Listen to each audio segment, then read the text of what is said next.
Isang magandang madaling araw po sa inyo, mga kapwa ko Pilipino.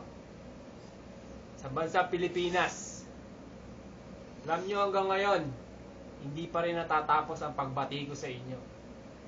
Lahat ng mga OFW pinagmumumura na kayo. Lalo ka na, nakaupo ka pa. Hindi ka ba naririndi sa mga taong bumabati ko sa'yo at sa mga kasamahan mo? Nag-iisa na lang ang matino sa Pilipinas, senator pa. At babae pa. Ano nangyayari? Ano ginagawa nyo? Ha? Matatapos na lang yung mga ginagawa ng ibang bansa, pero kayo mga kapwa natin Pilipino, wala kayong ginagawa. Puro kayo nakatunganga, nakapatanga kayo sa TV, pinapanood nyo kung ano ang nangyayari sa bansa. Pero nandiyan kayo mismo sa bansa. Sino ang tumutulong? Iba't ibang bansa nagbigay na lahat ng tulong sa atin. Kaming mga OFW na nandito, nag-aalala dyan sa Pilipinas, pero kayo, wala kayong kwenta.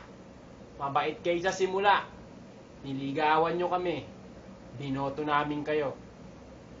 Wala talagang dapat na mamuno at wala pang matinong namuno sa bansang Pilipinas. Alam nyo kung nabubuhay lang si Ferdinand Marcos, todas na kayo. Ala kayong kakwenta-kwentang mamuno dyan. Hindi kayo karapat-dapat. Sa simula lang kayong lahat. Puro kayo, lagi kayong nakatake sa camera. Magbibigay kayo ng tulong, take sa camera. Sino kayo? Kinukuha nyo mga artista. Mga wala kayong kwenta, lahat kayo. Lahat ng OFW.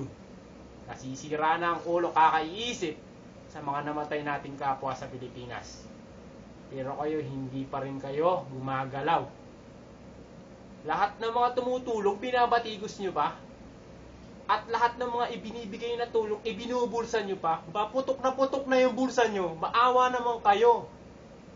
Ano ang gagawin nyo? Habang buhay na lang kaming tatanga dito?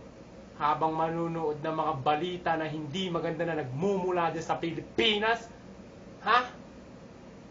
Ikaw, hindi ka ba nahihirapan sa pag-upo mo o may pigso ka nakakaupo mo dyan sa trono mo?